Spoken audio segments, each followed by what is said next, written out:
Hola, bueno, vamos a empezar el siguiente bloque temático, que en este caso está dedicado a la interacción electromagnética. Empezaremos por el campo eléctrico. El campo eléctrico lo he dividido en 3 vídeos. Vamos a ver el primero. Muchos de los conceptos que voy a ver en el campo eléctrico ya los hemos visto en el campo gravitatorio. Haremos prácticamente un repaso, pero que nos puede valer para afianzar los conceptos. Empezamos. Bueno. Primero hablaremos de la carga eléctrica. Mirad, dos de las propiedades fundamentales de la materia son la carga y la masa. Con la masa ya hemos trabajado. La masa es la propiedad responsable de la interacción gravitatoria. A esa masa se le llamamos masa gravitatoria. Obviamente, existe otra masa, la masa inercial, que es la que utilizamos cuando aplicamos la segunda ley de Newton, esa de fuerza igual a masa por aceleración. Bueno, pues masa inercial y masa gravitatoria son lo mismo. Ahora nos vamos a dedicar a la carga. La carga. La carga es la propiedad responsable de la interacción electromagnética. Existen en la naturaleza dos tipos de carga a las que nosotros arbitrariamente hemos llamado carga positiva y carga negativa. Podemos haberle llamado tipo A y tipo B, o carga tipo rojo, carga tipo negro. Da igual, hay dos tipos de carga. Bien, sabemos que las cargas del mismo signo, del mismo tipo, se repelen, entre ellas hay una fuerza repulsiva, y las cargas de signo contrario, una positiva en nuestro caso y una negativa, se atraen.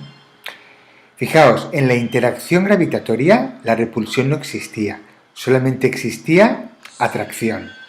Vamos a ver entonces que la interacción electromagnética, o por lo menos ahora la interacción eléctrica y más en concreto la interacción electrostática, porque vamos a estudiar cargas en reposo, es una interacción que abarca más que la gravitatoria, porque es repulsiva y en algunos casos también atractiva.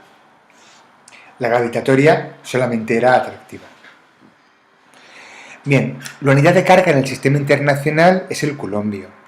Resulta que la carga no es una magnitud fundamental. La magnitud fundamental es la intensidad de corriente y la carga se define a partir de la intensidad de corriente. Decimos que una carga de un coulombio es la carga que atraviesa en un segundo una sección de un conductor cuando por el conductor pasa una intensidad de corriente de 1 amperio. Bien, bueno. La carga, por otra parte, está cuantizada. Su unidad fundamental es la carga del electrón. ¿Qué significa eso de que está cuantizada? Bueno, pues que la carga no puede tomar cualquier valor, solamente está en paquetitos, de modo que cada uno de los paquetitos es la carga de un electrón. Eso nos permite escribir la carga como múltiplo entero de la carga del electrón. La carga del electrón es la carga más pequeña que existe. Tiene un valor de 1,6 por 10 elevado a menos 6 coulombios. Y como he dicho, cualquier carga es múltiplo de ese número. Existen, por lo tanto, cargas de 1,6... Ay, aquí hay una errata, no es menos 16. Perdonad un segundo, porque prefiero arreglarlo. Y ya está. Vale. Esa es la unidad fundamental de carga, la carga del electrón.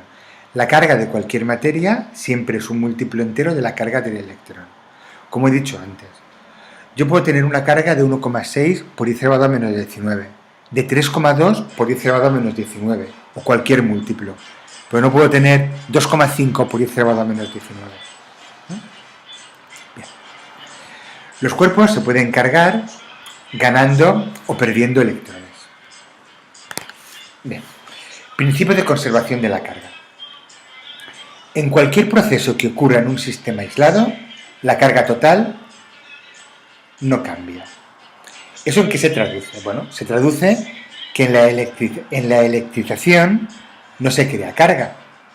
La carga se transmite de un cuerpo a otro de forma que la carga total permanece constante. Mira, yo tengo dos cuerpos neutros. Tienen el mismo número de cargas positivas que negativas.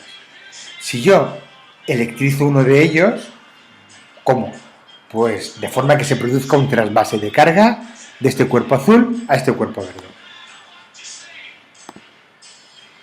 Ya lo he electrizado. Bueno, esto quedaría cargado positivamente, esto negativamente, pero la carga total permanece constante. Recordad, para cargar, para electrizar, hay una transferencia de electrones. Los protones del núcleo nunca se transfieren, lo que se mueve es la carga negativa.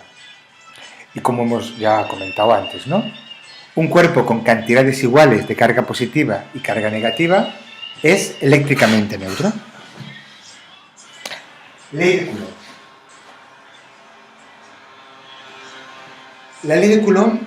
La ley de Coulomb, juega en la interacción eléctrica el mismo papel que tenía la ley de Newton en la interacción gravitatoria. Su fórmula, si os dais cuenta, es prácticamente igual que la de la ley de Newton. Describe matemáticamente la interacción eléctrica. Vemos que la fuerza que se ejerce en dos cargas, Q y Q', es directamente proporcional al producto de las cargas. Es inversamente proporcional al cuadrado de la distancia que las separa.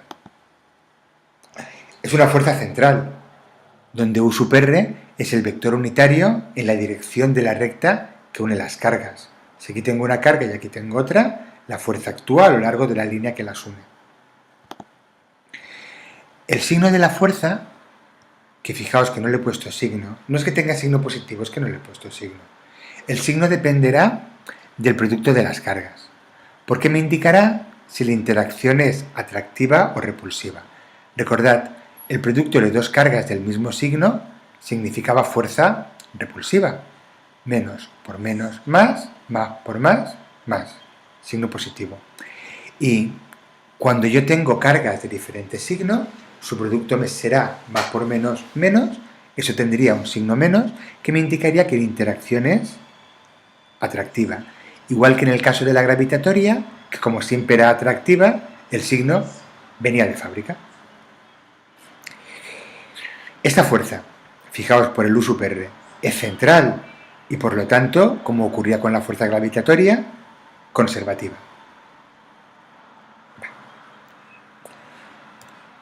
Más cosas. Fijaos la diferencia, que la fuerza gravitatoria siempre era atractiva y esta puede ser atractiva o repulsiva según el signo que me salga al multiplicar las cargas. Y por otra parte, la constante es diferente.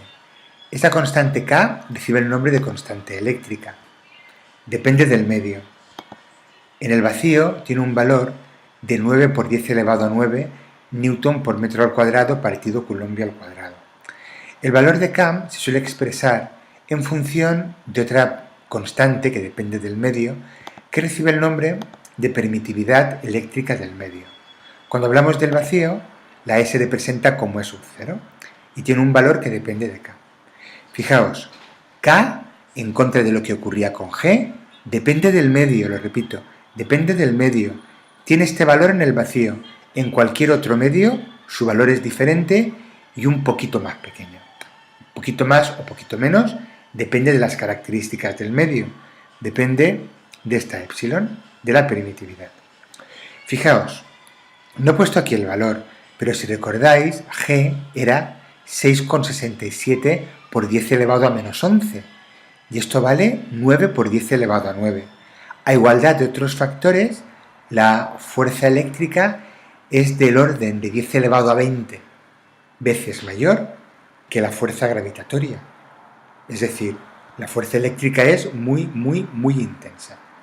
La gravitatoria, sin embargo, es muy débil. Tenía cierto valor cuando las masas eran muy grandes.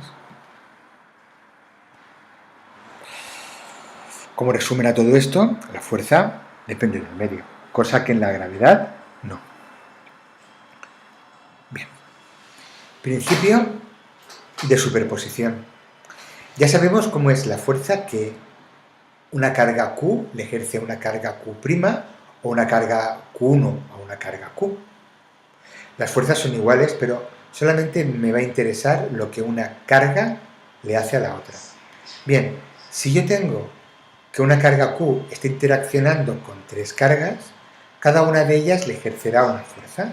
La fuerza total será la suma vectorial de las fuerzas que ejercen cada una de ellas por separado. A eso le llamamos principio de superposición y ya lo vimos en el tema del campo gravitatorio. Mirad, en nuestro caso, tengo una carga Q1 positiva, una carga Q2 negativa y una carga Q3 positiva. Q1 le ejerce una fuerza repulsiva, Q2 menos por más menos, una fuerza atractiva, y Q3 una fuerza repulsiva.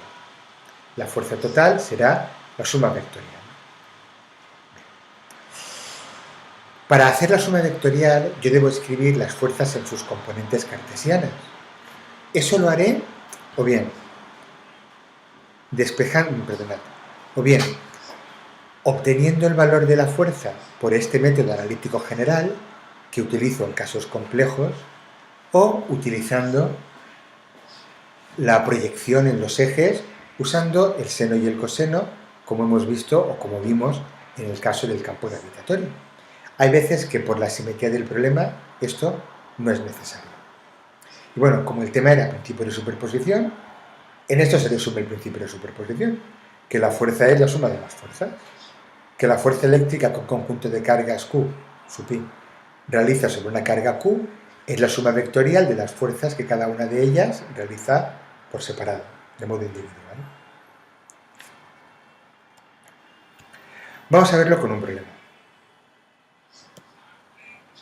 Tenemos ese sistema de cargas donde Q esta es negativa y vale menos 10 microcoulombios, Q sub 1 y Q sub 2 son iguales a 20 microcoulombios y Q sub 3 igual a menos 5 microcoulombios. Vale. Vamos a ver cómo son las fuerzas que se ejercen sobre Q. Más menos, fuerza atractiva.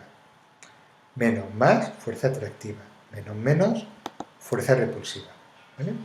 Y dibujo las fuerzas. Ahora, decido cómo hacerlo. ¿Cómo caracterizo estas fuerzas? Pues yo voy a utilizar el método general por la complejidad del problema. Para eso necesito un origen para mi sistema de referencia, porque necesito la posición de las cargas. Bien, voy a suponer que el origen está aquí. A este le llamo el punto 0, 0. Voy a caracterizar las posiciones de las 4 cargas con coordenadas. R es la posición de la carga Q. Si esto es 0, 0, esta carga está en 1, 2, 3, 1, 2, 3, 4, 3, 4. R1 es la posición de Q sub 1, 0, 0. R2 la posición de Q sub 2, pues 1, 2, 3, 4, 1, 2. 4 menos 2.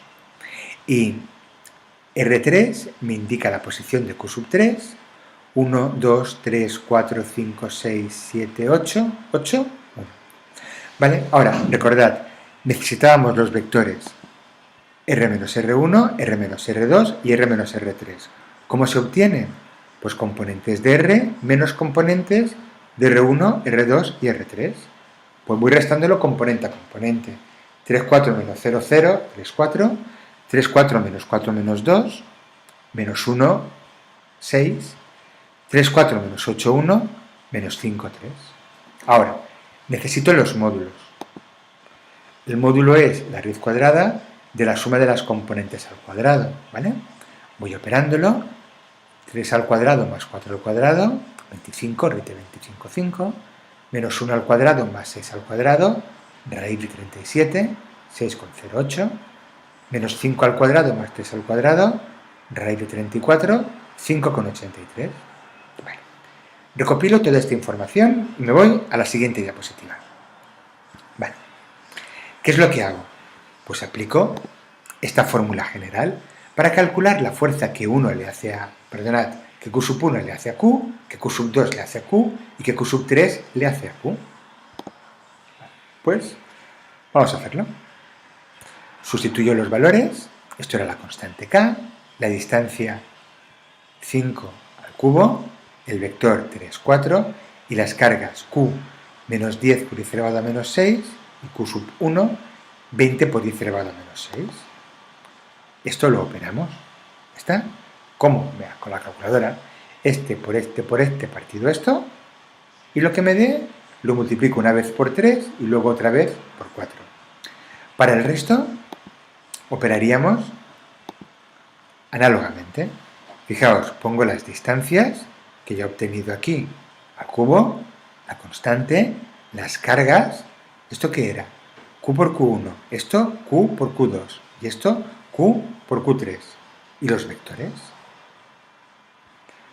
Voy operando como os he dicho antes, pero todo esto lo multiplico por cada una de las componentes y prefiero ahora trabajar con componentes porque es más fácil. Ahora, aplicando el principio de superposición, la fuerza neta sería la suma de las fuerzas y voy sumándolo componente a componente. Ya está.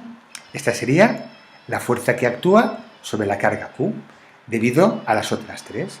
He aplicado el principio de superposición.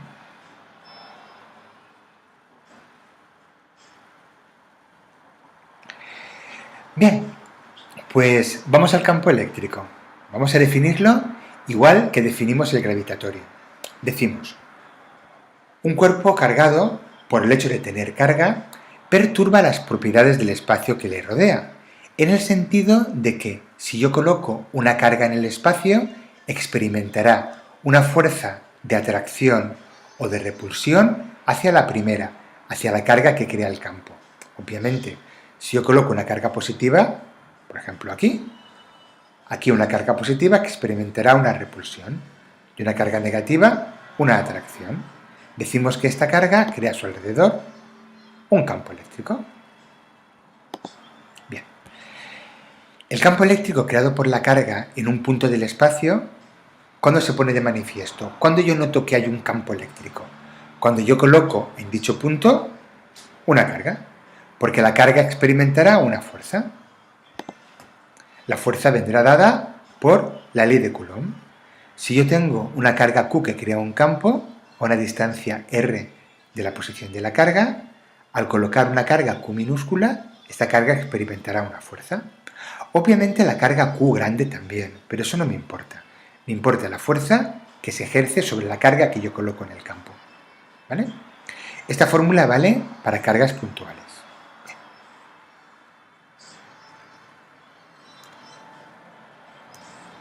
Seguimos. Como ya sabemos, la fuerza no es la magnitud adecuada para caracterizar a los puntos del campo eléctrico, porque depende de la carga que yo esté colocando. Claro, si coloco una carga de 1 coulombio, no tiene la misma fuerza que si coloco una carga de 3 coulombios. Luego la fuerza no es buena para caracterizar al punto. Por eso definimos una magnitud que recibe el nombre de intensidad de campo, en este caso de intensidad de campo eléctrico. ¿Cómo se define? Pues igual que hicimos con el campo gravitatorio. La intensidad de campo es fuerza por unidad de carga. En el caso del campo gravitatorio lo representábamos por la letra G, en el caso del campo eléctrico por la letra E. El campo eléctrico se mide en newtons partido coulombio.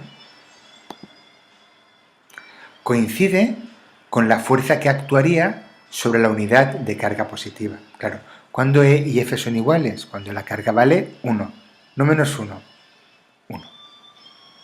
Vale. Características de E. Caracteriza cada uno de los puntos del campo eléctrico. Es una magnitud vectorial. Las unidades son el newton partido coulombio. Su dirección y sentido coinciden con los de la fuerza que actuaría sobre la unidad de carga positiva colocada en dicho punto.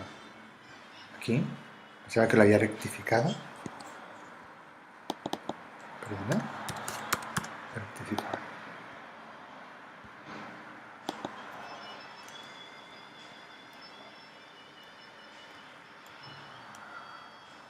Ya estoy. Su módulo indica la intensidad de la fuerza que actuaría sobre la unidad de carga positiva. Ahora es muy teórico, pero luego veréis que es muy fácil. Ya lo vimos para el campo gravitatorio. Vale, de manera que si yo tengo una carga positiva y una carga negativa, esta crea a su alrededor un campo. ¿Vale? El campo tiene la dirección y el sentido de la fuerza que actuaría sobre la carga positiva. Si yo coloco aquí una carga positiva, experimentaría una fuerza repulsiva. Luego el campo eléctrico es saliente, es repulsivo. Sin embargo, si el campo lo crea una carga negativa, en un punto cualquiera, si yo coloco una carga positiva, la carga positiva experimentaría una fuerza hacia la negativa. Pues el campo eléctrico va dirigido hacia la carga negativa. ¿Vale? Fijaos, los campos son diferentes según los cree una carga positiva o una carga negativa. La carga positiva crea campos salientes y la carga negativa crea campos entrantes, como hacía el campo gravitatorio.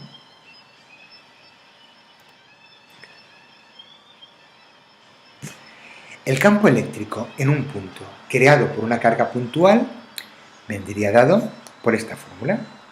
¿Por qué? Porque es fuerza partido carga y la fuerza es la que teníamos antes, ¿no? K, Q partido R al cuadrado. Al dividirlo entre Q se nos va.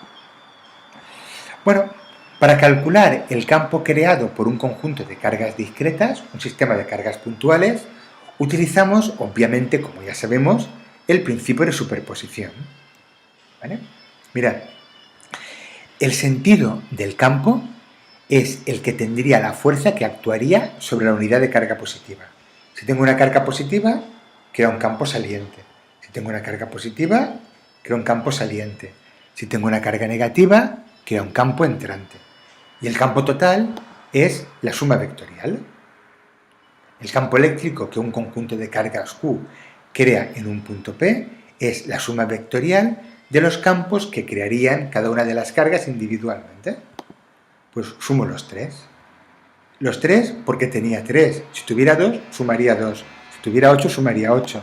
En general, sumo tantos campos como cargas discretas tengo.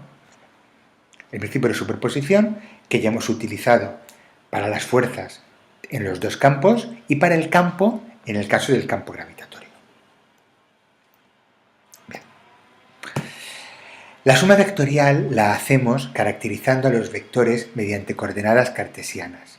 Las coordenadas cartesianas, recordad, podemos obtenerlas de dos formas, descomponiendo con los ángulos o mediante el procedimiento analítico general. Es decir, esta fórmula que ya conocemos y que hemos aplicado para el campo gravitatorio. Yo creo que la deduje en el caso del campo gravitatorio. Ahora, igual que hice con la fuerza, os la dejo aquí y ya está. Esto es un subíndice, ¿vale? Parece que me ha quedado un poquito alto, pero es un subíndice. Esto es el campo creado en el punto R por la carga Q sub i que se encuentra en la posición R sub i. ¿Vale? Vamos a ver un ejemplo de aplicación. Se sitúan sobre el eje X dos cargas positivas, Q, puntuales e idénticas, separadas una distancia 2a. Luego, respecto al punto medio, ese estará a una distancia a, tal y como se muestra en la figura. Calcula la expresión del vector campo eléctrico total en el punto P, situado en el eje Y, a una distancia a del origen. ¿Cómo está la figura? Me piden que dibuje los vectores campo generados por cada carga y el campo total en el punto P. Bueno, pues esta carga crearía un campo saliente, porque acordaos, la dirección del campo coincide con la de la fuerza que actuaría sobre la carga positiva. Aquí, saliente, y aquí, también saliente. Yo para diferenciarla les he llamado 1 y 2. Pues ese sería el campo 1 y este el campo 2. Estamos viendo que cuando yo haga la suma vectorial me va a salir un campo para arriba, porque obviamente, misma distancia y cargas iguales, las componentes X se anulan y solamente voy a sumar la componente Y. Vale. Bueno, ya he dibujado los vectores campo y el campo total. Vamos a hacer el cálculo. Utilizamos el procedimiento analítico general, porque aquí, como tengo las posiciones, lo veo fácil. Bien. La carga, el punto en el que yo quiero calcular el campo, perdonad, está en la posición 0, A. La carga 1 está en la posición menos A, 0. Y la carga 2 en la posición A, 0. ¿Qué necesito ahora? Sí, el vector R-R1 y el vector R-R2. R-R1 es OA menos A, 0. Menos por menos más. A menos 0, A. Y R menos R2 o A menos R2, A, 0. 0 menos A menos A menos 0, A. Y ahora necesito los módulos. ¿Vale? ¿Cómo se calcula el módulo? La raíz cuadrada de la suma de las componentes al cuadrado. Pues A al cuadrado más A al cuadrado, 2A al cuadrado. El 2 lo dejo dentro de la raíz y el A al cuadrado puedo sacarlo fuera de la raíz como A. Esto es raíz de 2A, no raíz de 2A, ¿vale? Raíz de 2A. Análogamente esto me sale igual, porque menos A al cuadrado es igual que A al cuadrado, ¿vale? Raíz de 2A. Vale. Con eso, pues nos vamos a la fórmula general, igual que hice antes, ¿vale? He recopilado aquí todos los datos. Usamos nuestra fórmula, que vamos a usar 2 veces. Para la carga 1 sería K por Q sub 1, que es Q positiva, y la distancia, la R esta, al cubo. Raíz de 2 por A al cubo es 2 por raíz de 2 por A al cubo. Y aquí el vector A. Análogamente para E sub 2, pues me saldría exactamente igual. Ahora, cuando sume componente a componente, veo que la componente X se me va a ir y me queda solamente la componente Y. Al sumarlo, saco esto, un factor común, y A más A, 2A. Esto lo puedo operar un poco, ¿no? Sí, mirad. Esto por 0, 0. Esto por 2A, 2 se va con 2, y A al cubo se puede simplificar, y abajo me quedaría A al cuadrado. Pues esto sería, o este sería el vector campo eléctrico en este punto. Fijaos, tiene solamente componente Y positiva. Yo lo he puesto así, pero podemos ponerlo en forma polinómica. ¿Cómo? Con I y J. Esto en forma polinómica sería KQ partido raíz de 2 por A al cuadrado, J. Newton partido Coulomb.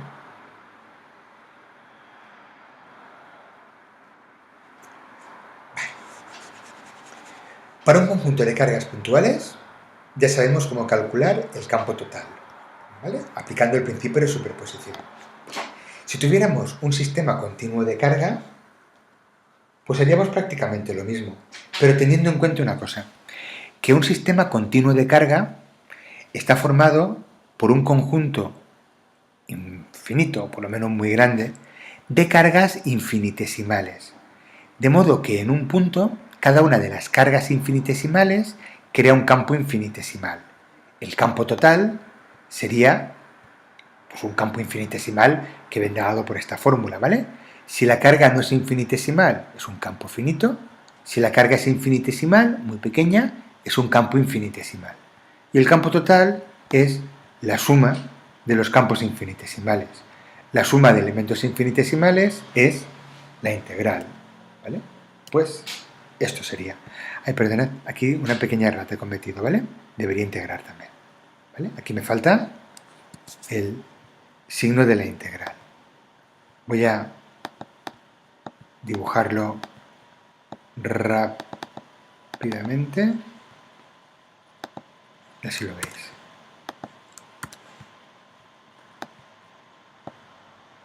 Me ha faltado el signo de la integral. Claro, tengo que sumar los campos infinitesimales, ¿vale? Tengo que sumar todo eso.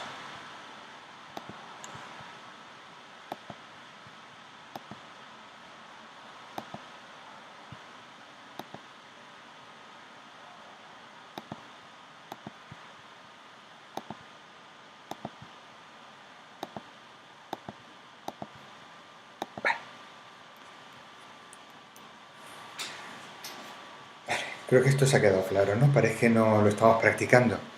Una carga finita crea un campo finito, que viene por esta fórmula. Una carga muy pequeña, infinitesimal, crea un campo infinitesimal. Los campos finitos los puedo sumar, los campos infinitesimales también. Pero sumar campos infinitesimales es integrar. ¿Vale? Bien. Representación del campo mediante líneas de fuerza. Bueno, esto ya lo hicimos. Lo hicimos para el campo gravitatorio. Recordad, las líneas de fuerza se dibujaban de modo que su dirección y sentido coincidían en cada punto del espacio con los de la fuerza que actuaría, en el caso del campo gravitatorio, sobre la masa, en el caso del campo eléctrico, sobre la unidad de carga positiva. Entonces, si yo considero el campo que crea una carga negativa, la carga positiva siempre experimentaría una fuerza radial hacia la masa, pues dibujo líneas de fuerza radiales y entrantes. Si lo hago para la carga positiva, resulta que una carga positiva cerca de otra positiva experimentaría una fuerza repulsiva, pues las líneas de fuerza que representan el campo son radiales, obviamente, y son salientes. Esto es una gran diferencia con el campo gravitatorio. En el campo gravitatorio siempre eran entrantes, ahora pueden ser entrantes o salientes en función de cuál sea la carga que crea el campo. Vamos a recordar qué características tenían las líneas de campo. Son tangentes en cada punto del campo al vector E. Acordaos, en cada punto hay un vector E. Si yo voy calculando los vectores E en todos los puntos, la línea de campo es la tangente. Cuando el vector E va siempre en línea recta, la línea de campo va por encima del vector E, es una recta. Su sentido es entrante si la carga que crea el campo es negativa y saliente si es positiva. Indican la dirección y el sentido en el que actuaría la fuerza sobre una carga positiva colocada en un punto del campo. Su dirección y sentido coinciden con los de la fuerza que actúa sobre la carga positiva. Para la carga negativa sería, evidentemente, sentido contrario. Si la carga está en reposo, indican el sentido y la dirección del movimiento. Si no, no. ¿Vale? Igual que ocurría en el campo gravitatorio. Si estoy en reposo, me muevo a lo largo de esa línea. Pero si no, no, porque esa línea es la línea en la que actúa la fuerza. Y yo no me muevo siempre en la dirección en la que actúa la fuerza. Y no se pueden cortar. Por el principio de superposición, obviamente, no se pueden cortar. Y, por último, la intensidad del campo es proporcional a la densidad de líneas de fuerza. Como ya vimos, si estamos lejos, la densidad es menor, cuando más cerca estamos, la densidad es mayor. Voy a volver a hacer hincapié en esto. Quiero que os quede muy claro. No se pueden cortar. ¿Por qué? Porque si se cortan, significa que en un punto yo tengo dos campos gravitatorios y por el principio de superposición, en un punto solo hay un campo gravitatorio, la resultante de todos los que actúan. Bueno, vamos a ver cómo son las líneas de fuerza cuando tenemos dos cargas del mismo signo y dos cargas de signo diferente. Por ejemplo, aquí tenemos dos cargas negativas. Recordad, las líneas de fuerza son entrantes a cada una de ellas y en cada uno de los puntos tiene que haber una resultante. Por eso vemos que hay una zona central en el que, como ocurría con el campo gravitatorio, el campo eléctrico es cero. Fijaos, justo en el centro es cero, porque si las dos cargas son iguales, habrá un campo entrante hacia aquí y un campo entrante hacia allá. Esta situación es análoga a la de tener dos masas iguales. Bien, vamos a ver cuando tengo una carga positiva y una negativa. Pero primero, antes, si hubiese tenido dos cargas positivas, ¿qué ocurriría? ¿Cómo hubiese sido el dibujo? ¿Qué pasaría aquí en este punto central? Fijaos, esta positiva la repele y esta positiva también la repele. Luego también sería cero. Sería un dibujo exactamente igual, pero con líneas de fuerza en lugar de entrantes, salientes. Ahora, ¿qué ocurre cuando tengo una positiva y una negativa? Aquí el campo no se anula. ¿Por qué? Porque aquí es atractivo y aquí es repulsivo. Se suman. Lo que tengo es una serie de líneas cerradas no, de líneas que van de la carga positiva a la carga negativa. ¿Vale? Es un dibujo totalmente contrario. ¿Vale? Visualizar uno y otro. ¿Vale? Tendríamos líneas de campo entrantes para la negativa, ¿vale? Y fijaos, salientes para la positiva. Y en la zona central, salientes de una y entrantes en la otra. Vale. Bueno, hasta aquí el primer vídeo. Nos vemos en el siguiente. Chao.